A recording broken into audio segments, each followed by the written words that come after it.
Hello, this is Don with Two Saws Tips channel, and today I'm going to show you how to change your cabin filter.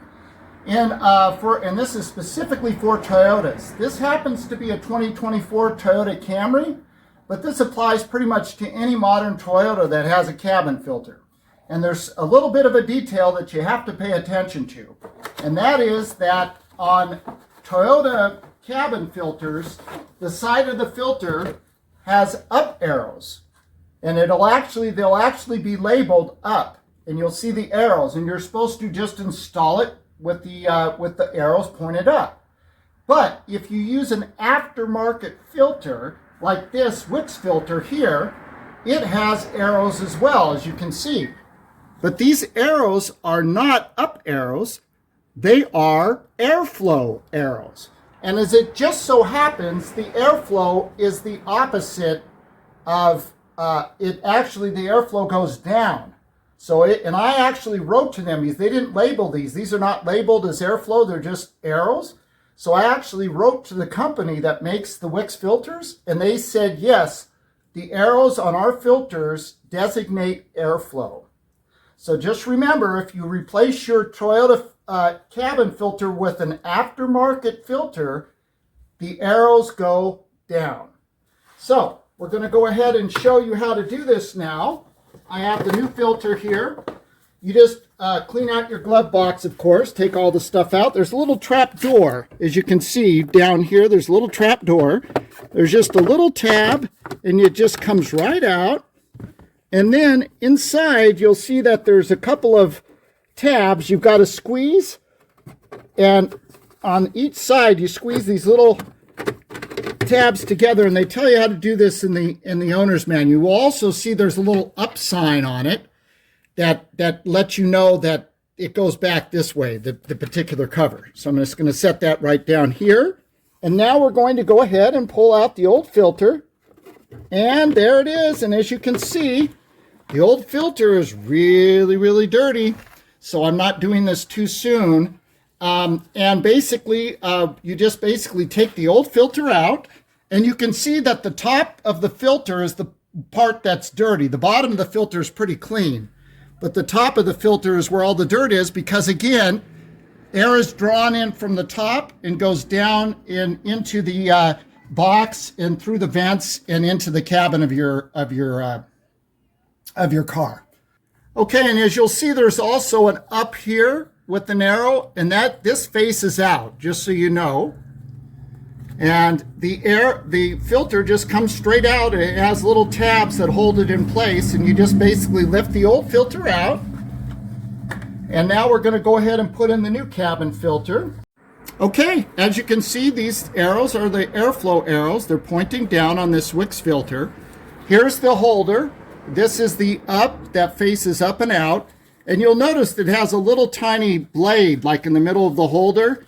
So what you want to do is you kind of want to put it in so that you put it in this way and kind of get it lined up so that the filter is aligned with that little flange that sticks up, that little protrusion, the little blade there that sticks up there.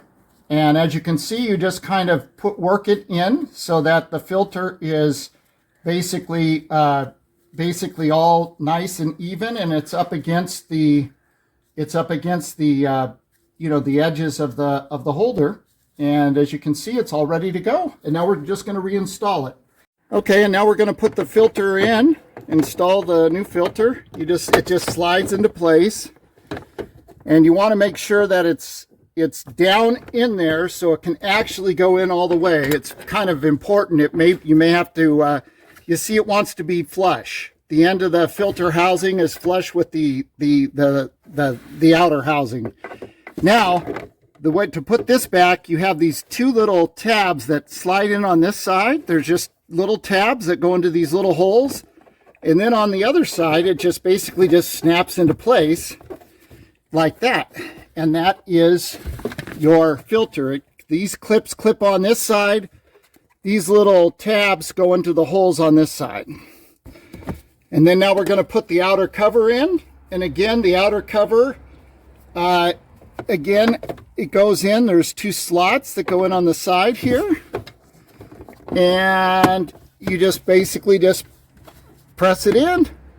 And that's it. Now that's how you install your cabin air filter.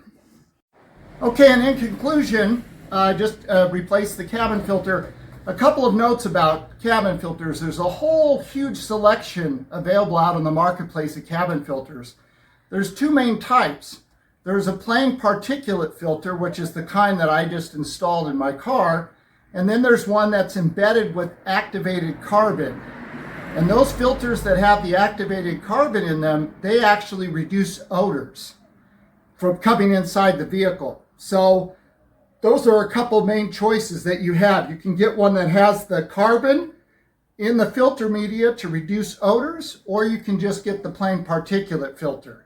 Now, if you do go for the one that reduces odors, just know that it's only good for about 6 months.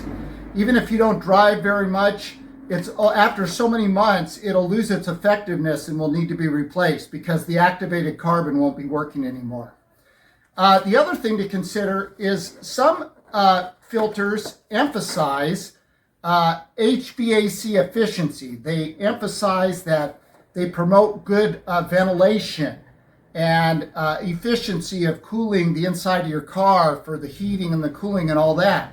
If they emphasize that, and they also, some of them emphasize that they last a long time.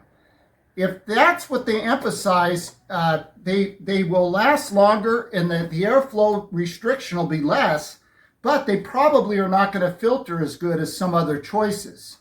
They do have filters on the market where they actually market them. They're like an N95 filter, where they filter out a very high percentage of sub-micron particles, in particular at least 95% or more of particles at 0.3 microns. So if you have bad allergies or are really sensitive to dust, it may be well worth it to you to get a filter that has more filtering efficiency. However, just understand that it probably will be more restrictive to airflow, and it's going to clog more quickly, so you'll end up having to replace it more often. But if you have bad allergies or you're sensitive to dust, it may be well worth it to you to get a filter like that. So those are just some of the considerations you want to consider. If you found this video to be of value, please like and subscribe. It really helps me a lot, and thank you very much.